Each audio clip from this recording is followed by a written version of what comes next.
Olá, tudo bem? Estamos aqui para mais um dia, para mais uma aula, em nome de Jesus. Queria cumprimentar todos os irmãos que esse vídeo, está chegando.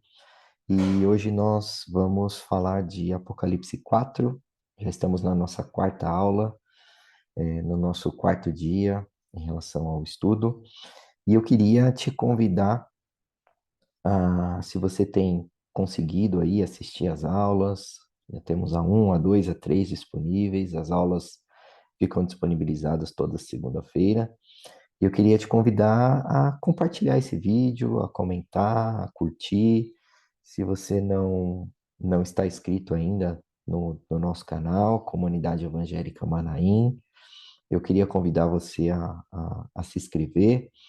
Eu queria dizer algo também, né? Se você assiste vídeos do nosso canal e ainda não está inscrito, você está cometendo um crime. Então, em nome de Jesus, vai lá, se inscreve, ativa as notificações para que você possa nos apoiar e, ao mesmo tempo, ajudar com que a palavra de Deus seja transmitida aí para o número maior possível de pessoas. Amém? Então vamos lá, hoje nós vamos para Apocalipse 4. Eu queria compartilhar minha tela aqui para que a gente possa ler então Apocalipse 4, dando continuidade então ao nosso estudo. Então começa assim: Depois dessas coisas, olhei e eis que estava uma porta aberta no céu, e a primeira voz, como de trombeta, ouvira falar comigo, disse: Sobe aqui e mostrar-te-ei as coisas que depois dessas devem acontecer. E logo fui arrebatado em espírito, e eis que um trono estava posto no céu, e um assentado sobre o trono.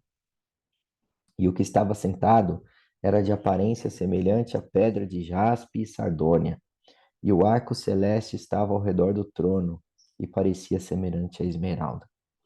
E ao redor do trono havia 24 tronos, e havia sentados sobre os tronos 24 anciãos, vestidos de vestes brancas, e tinham sobre suas cabeças coroa de ouro. E do trono saíam relâmpagos, e trovões, e vozes, e diante do trono ardiam 7 lâmpadas de fogo, dos quais os 7 Espíritos de Deus. E haviam diante do trono como um mar de vidro, semelhante ao cristal, e no meio do trono e ao redor do trono 4 animais, cheios de olhos, por diante e por detrás. E o primeiro animal era semelhante a um leão, e o segundo semelhante a um bezerro. E tinha o terceiro animal o rosto como de um homem, e o quinto animal era semelhante a uma águia voando. E os 4 animais tinham cada um de per si 6 asas, e ao redor e por dentro estavam cheios de olhos, e não descansam nem de dia nem de noite, dizendo: Santo, Santo, Santo é o Senhor Deus Todo-Poderoso, que era, o que é e de há de vir. E quando os animais davam glória e honra e ações de graça aos que estavam assentados sobre o trono, ao que vive para todo sempre. Os 24 anciões prostravam-se diante do que estava sentado sobre o trono e o adoravam, e o que vive para todo sempre lançavam suas coroas diante do trono, dizendo: Digno és, Senhor, de receber glória, honra, poder, porque tu criaste todas as coisas e por tua vontade são e foram criadas. Amém?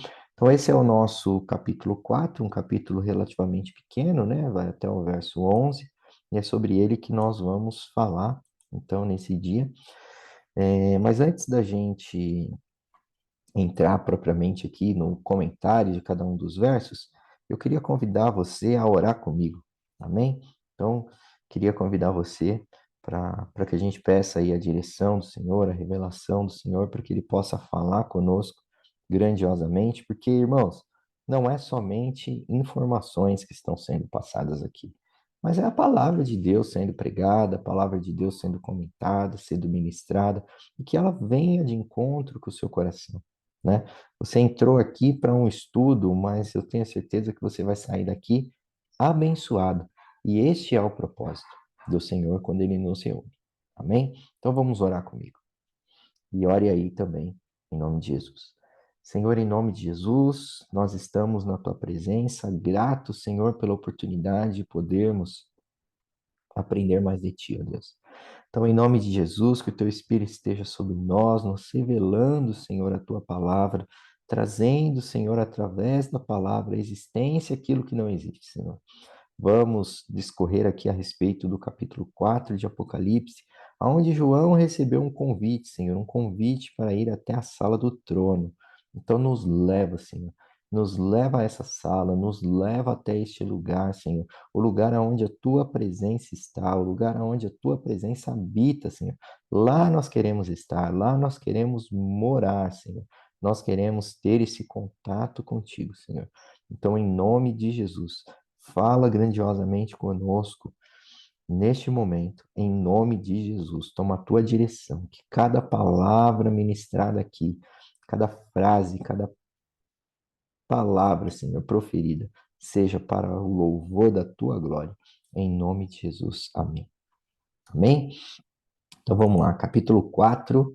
E quando a gente fala de capítulo 4, irmãos, nós iniciamos então uma sessão nova, né? Então nós já tivemos a sessão número 1, que é a sessão onde há um convite da parte de Deus, da parte de Jesus, para que João escreva, relate essas coisas, e um convite também para nós, para que nós possamos ouvir, guardar essa palavra e transmitir essa palavra. Na seção 2, nós vimos que compreende ali o capítulo 2 e 3, as cartas para as igrejas, que são aquelas cartas que não são somente para as igrejas daquela época, mas também cartas para nós hoje em dia. Eu creio que essas cartas falaram muito contigo, no seu coração. E agora nós vamos entrar então numa nova sessão, e essa sessão compreende então os capítulos 4 e 5. É, e nós vamos ter um pouquinho mais daquilo que nós já falamos, que está presente desde o primeiro verso lá de Apocalipse, Apocalipse 1, né? Onde detalhes cada vez mais fascinantes a respeito de Jesus vão ser demonstrados aqui, né? E esses detalhes agora, eles são a respeito de Jesus, mas não somente Jesus, mas a respeito do lugar onde Deus está, onde Jesus está e aonde ele habita nesse momento. E nós vamos ter então um contato com essa beleza, né? E a oportunidade que nós temos, como João teve, onde Deus compartilha com os seus, compartilha com aqueles que são seus, esses detalhes, né? E tem a possibilidade, então, de você ter o contato e saber o que acontece diante do trono de Deus, que é onde Deus está agora, que é onde Deus habita agora. Então, o capítulo 4 e o capítulo 5 é uma sequência linda, de canções, de poesias que vão explodir no céu e que vão revelar aquele que está sentado no trono, né? E o que ele está fazendo exatamente nesse momento. Então é isso que nós vamos ver agora nesse capítulo. E esse capítulo, então, ele começa também com um convite. Não é um convite qualquer, irmão, é um convite para mim, um convite para você, né? Assim como foi feito aquele convite para João. Então, depois dessas coisas, olhei e havia uma porta aberta no céu. Há uma porta aberta, irmãos. Quando Jesus morreu, o véu ele foi rasgado de cima a baixo para que nós tivéssemos acesso. Acesso aonde? Acesso à presença de Deus. Não há mais nada que impede-nos de entrar e acessar essa presença. João, quando ele foi convidado, quando ele viu essa porta aberta, a primeira coisa que ele ouviu, né? Ele relata que a primeira voz que eu vi era como uma voz de trombeta, que ao falar comigo disse: Vem, vem até aqui, vem até a minha presença, que eu vou te mostrar o que deve acontecer. Então, o convite de Deus continua o livro inteiro de Apocalipse: vem para a minha presença. Vem que eu quero te mostrar a minha majestade. Vem que eu quero te mostrar a minha beleza. Então, irmãos, é a respeito disso que está sendo dito aqui, né? Então, o mesmo Jesus que encontrou João mandou a carta para as igrejas, né? Encontrou João lá no capítulo 1, mandou a carta para as igrejas, as cartas que nós já falamos aqui, capítulo 2 e 3, ele se apresenta novamente. Ele se apresenta para nós todos os dias. Não há um dia sequer que Jesus não se apresenta para nós, né? E ele faz um convite: vem até aqui, vem até a minha presença, vem que eu vou te mostrar todas essas coisas. A porta, então, irmãos, ela não estava aberta, mas a porta ela está aberta. E o convite está posto. E o convite ele é estendido para nós, onde nós podemos ir também até a sala do trono e nós podemos contemplar, então, a beleza de Jesus. Então, é importante a gente saber que nós temos acesso ao lugar que Deus está. Vou repetir de novo, irmãos, para ficar gravado aí no seu coração. Você tem acesso ao lugar aonde Deus está agora. Então, em João 17, João Evangelho, irmãos, Jesus ele orou para que os seus discípulos estivessem aonde ele estaria. E aí você fala assim, pô, mas Jesus ele morreu, depois ele ressuscitou e ele subiu aos céus e ele convida daqui da terra para nós estarmos no lugar onde ele está. Então, eu queria dizer para você, para que você tenha fé, para que você acredite nessa palavra, porque é possível. Cristo, nesse momento, ele está lá, assentado à direita do Pai. É lá onde ele mora, é lá onde ele intercede por nós. O apóstolo Paulo também disse algo muito parecido, né? Ele disse assim, ó, nós estamos assentados com Cristo nas regiões celestiais. Aí você olha, não, mas eu estou aqui na frente de um computador, gravando um vídeo, gravando um estudo. Não, eu estou aqui, mas ao mesmo tempo também estou lá. Então nós temos acesso a esse lugar, a essa realidade, né? Então, mesmo fazendo as coisas que nós fazemos no dia a dia, os nossos afazeres, o nosso trabalho, o nosso estudo, cuidando da nossa casa, cuidando da nossa família, às vezes estamos tão envolvidos nessa rotina e a gente sente que Deus está longe.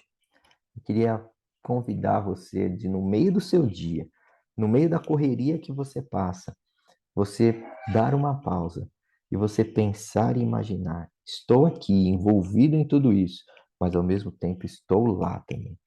Estou lá. Então, quando eu olho as coisas, quando eu olho os problemas, quando eu olho as situações, eu não olho para os problemas de baixo para cima, não, porque eu já estou em cima. Eu olho para os problemas de cima para baixo, né? Porque eu estou lá. Nós estamos nesse lugar, nessa sala do trono, e é sobre essa sala do trono que nós vamos falar aqui hoje. E quais são os detalhes desse trono? Então, no verso 2, João diz assim: ó, imediatamente eu me achei no espírito, e eis que havia um trono. Então, de repente, ele parou nesse dia corrido, nesse dia atribulado, ele parou e ele teve consciência de onde ele estava. E ele estava diante do trono. E nesse trono havia alguém assentado, né? Então, a resposta de João para o convite foi dar essa pausa, foi pensar e foi ser levado para esse lugar, né? Então, Jesus ele faz esse convite para nós também. Ó, tome uma atitude agora. Tome uma atitude dinâmica para que você entre em espírito, para que você entre na minha presença, para que você contemple aquele que está assentado no trono. E o capítulo 4 inteiro é dando ênfase a isso, irmãos. Então, o que é importante nós entendermos a respeito dessa sala, a respeito deste lugar? Primeiro, é o lugar aonde Deus está. É de lá aonde ele governa todas as coisas. É de lá que Deus reflete sua pessoa, os seus sentimentos, e é de lá que ele compartilha a sua glória. Então é desse lugar, e é nesse lugar que nós estamos sendo convidados a ir, a estar e a permanecer.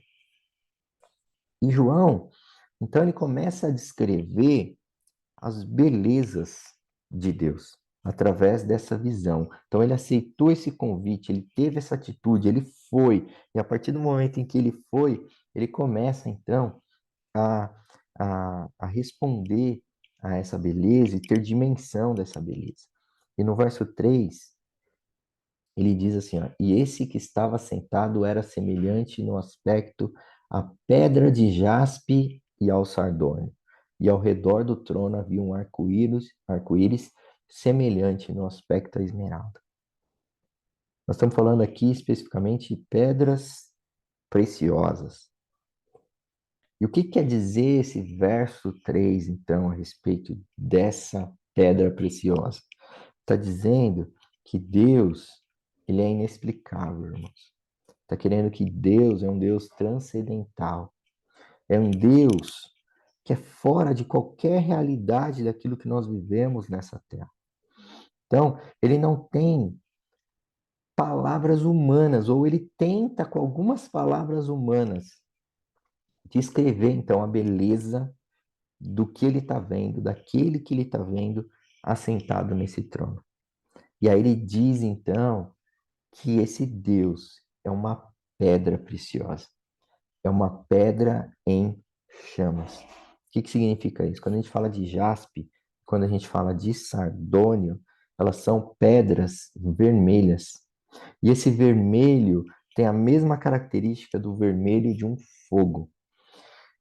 No verso 1, nós vimos falar, no capítulo 1, na verdade, que Deus é aquele que tem os olhos como chama de fogo. Então, quando a gente fala de fogo, né, esse fogo consumidor, esse fogo ardente, esse fogo que nos refina, esse fogo que nos purifica, mais uma vez aqui, uma descrição a respeito dessa característica, né, que nós já falamos algumas vezes desde o capítulo 1. Então, esse aspecto do Deus que ele está vendo, do nosso Deus, é um aspecto de chama. Isso revela a beleza dele, a glória dele, a personalidade, a profundidade dos seus sentimentos. Ele continua dizendo que ao redor do trono havia um arco-íris no aspecto de esmeralda, né? E arco-íris, ele é um símbolo muito importante, né? Lá, quando Deus fez o dilúvio, quando na época de Noé, o arco-íris ele simbolizou um algo, né? Ele simbolizou ali um compromisso que Deus fez com a humanidade, que ele não destruiria novamente a terra com as águas do dilúvio. E, e esse arco-íris que a gente vê aqui serve para nós como um lembrete em relação ao nosso Deus que é fiel, o nosso Deus que tem ali na onde ele mora, no seu ambiente onde ele mora, uma descrição ou um lembrete para nós em relação ao seu amor, para que a gente lembre do seu amor, para que a gente saiba que ele é aquele que é fiel à sua palavra, né? Se ele prometeu isso lá atrás, olha, o lugar onde ele habita tem uma característica que faz uma ligação com aquilo, né? Não é filho do homem para que minta, nem filho do homem para que se arrependa, né? Então, ou seja, ao chegarmos até a sala do trono, nós olharmos isso, nós temos a certeza que nosso Deus é um Deus fiel. Então, ele é um Deus que faz questão de lembrar a respeito da sua aliança para conosco, né? Ele demonstra a importância que ele dá para um compromisso, uma importância que ele dá para a aliança, uma importância que ele dá para o relacionamento que ele tem para conosco, né? Não é algo periódico que aparece somente depois de uma grande chuva, a gente vê aquele arco-íris lindo no céu, né? Mas é um arco-íris permanente. É um arco-íris que está ao redor dele, que está em volta dele e serve para nos lembrar a respeito do compromisso que ele tem para conosco. Aliás, o plano de Deus sempre foi, irmãos, e sempre será, nós vamos ver de Gênesis a Apocalipse, Deus querendo trazer-nos de novo para a presença dele, porque o plano dele sempre foi habitar entre nós. Então, Deus sempre faz questão de lembrar para nós esse seu plano, e ao lembrar esse seu plano, ele relata para nós o amor dele. No verso 4, ele fala que ao redor do trono havia 24 tronos, e neles estavam assentados 24 anciãos, que estavam vestidos de branco e com coroas de ouro na cabeça. O que significa isso? Ele está trazendo para nós a memória, ele está trazendo a revelação a respeito que não só ele é belo, mas aqueles que estão com ele, aqueles que estão ao redor dele, também são belos. Então é a beleza dos amigos de Deus. Aqui, irmãos, tem algo muito interessante, porque quando a gente vê falar sobre os 24 anciãos, gera em nós a curiosidade, e as pessoas acabam enfatizando muito isso. Quem serão esses 24 anciãos? Né? Quem são essas pessoas? Né? E isso gera curiosidade em nós, e aí a gente tenta entender e faz estudo e vai atrás, e aí gera diversas situações ali. Pô, alguns dizem que são os 12 apóstolos, outros dizem que são os 12 líderes da tribo de Israel, os 12 filhos de Jacó. A verdade, eu vou falar para os irmãos que não tem como, né? Qualquer estudo vai levar para lugares onde nós nunca vamos ter a certeza de quem são esses 24 anciãos. Mas se você ficar ali preso somente a nisso, a nessa curiosidade, né? Nós vamos perder o que é mais relevante e o que é mais importante em relação a tudo isso que nós estamos lendo, né? É, Capítulo 4 ele serve para falar para nós a respeito do trono, né? E aí a gente fica preso aos 24 anciãos. Não, vamos olhar, voltar os nossos olhos para Deus e buscar entender Deus e a sua beleza, né? Não somente nos pegar ali, talvez, a aspectos menores, né? O convite que nós temos quando Deus revela para nós esse trono é para que a gente possa contemplar a sua beleza. O que nós podemos entender então a respeito de tudo isso? O nosso Senhor é um Deus, é um rei que governa todas as coisas, que tem autoridade sobre todas as coisas, mas ao mesmo tempo ele convida outras pessoas a se tornarem participantes de tudo isso. Então, ao lado dele há pessoas que têm coroas, que estão assentados ali ao lado dele, que são atraídos ali para a presença dele. Então, é um Deus que compartilha conosco toda essa beleza, toda essa majestade, toda essa autoridade. Deus, ele compartilha conosco. Então, ele é um Deus manso, ele é um Deus humilde, mas ao mesmo tempo, ele é um Deus que compartilha. Compartilha tudo, irmãos. Compartilha o seu amor, compartilha a sua graça, compartilha da sua presença, compartilha da sua santidade e compartilha também da sua glória. Amém?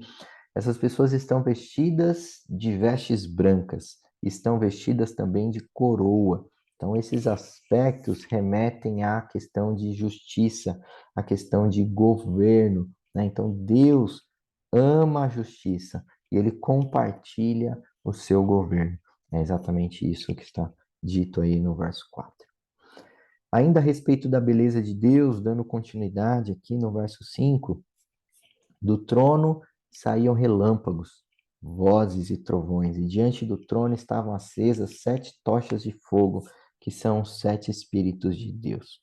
Então, a glória, a beleza da presença de Deus é mais uma revelação do seu caráter, né? Então, ao redor dele, as coisas estão em chamas.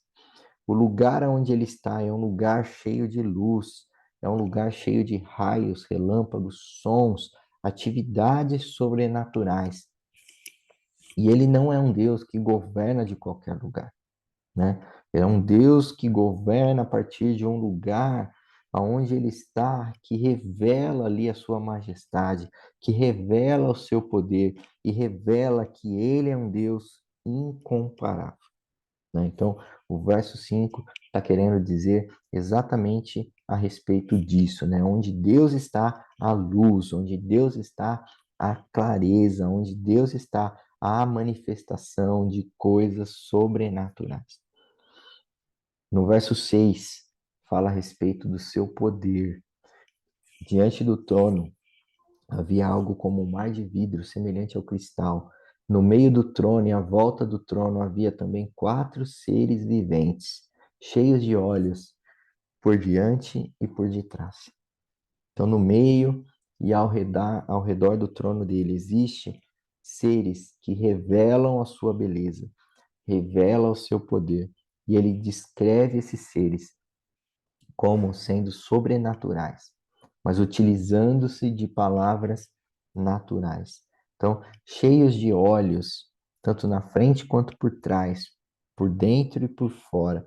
Então, com a habilidade de enxergar, contemplar, perceber e admirar aquele que está sentado no trono, né? Aquele que está revelando ali o seu poder. E os 4 seres viventes possuem então esses olhos e todos eles estão direcionados para quem, irmãos? Estão direcionados para o trono, né? Então, é cheio de olhos, porque imagina, aquele lugar está cheio da glória de Deus, está cheio da beleza de Deus. E essa pessoa, ele tem esses olhos, vamos dizer, quadridimensionais, para que eles possam enxergar e contemplar a plenitude dessa beleza. No verso 7, o primeiro ser vivente era semelhante a um leão, o segundo semelhante a um novilho, o terceiro tinha o rosto semelhante ao do ser humano, e o quarto ser era semelhante à águia quando está voando. Então, alguns comentaristas bíblicos, eles, ao falar a respeito desses 4 seres viventes, eles remetem ali aos 4 evangelhos, né? Que, onde há a revelação das facetas de Jesus. Então, quando ele fala assim, ó, o primeiro semelhante a um leão, então ele está falando da descrição de Jesus que há no Evangelho de Mateus, né? Onde fala que Jesus é o rei. O leão é o quê? O leão é o rei da floresta, né, irmãos? Então, quando ele diz isso, ele está fazendo então essa, esse link, né? O segundo, semelhante a um novilho. Esse novilho está relacionado ao Evangelho de Marcos, aonde Jesus ele é revelado ali como um servo.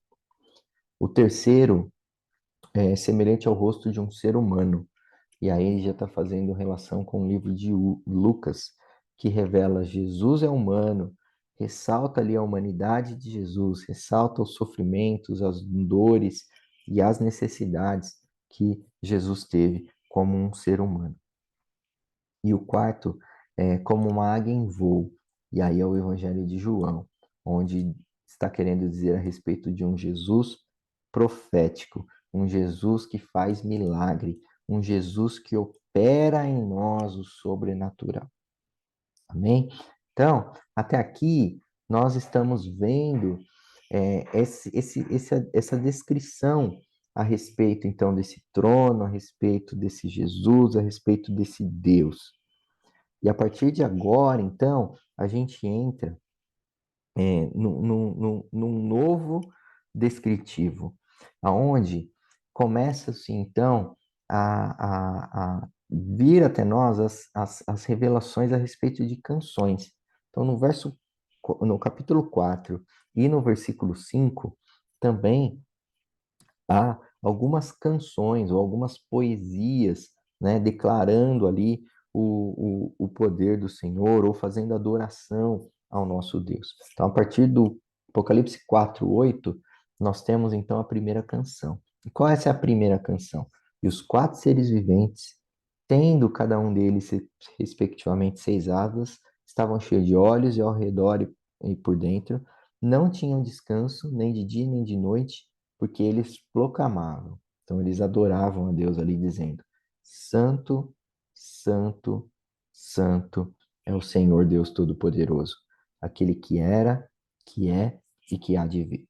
Então, imagina 4 seres viventes que têm vidas 24 horas proclamando todos os dias quando eles olham então para essa beleza, quando eles olham então para essa santidade, para essa realidade a respeito de Deus, qual que é o resultado de ao olhar para tudo isso?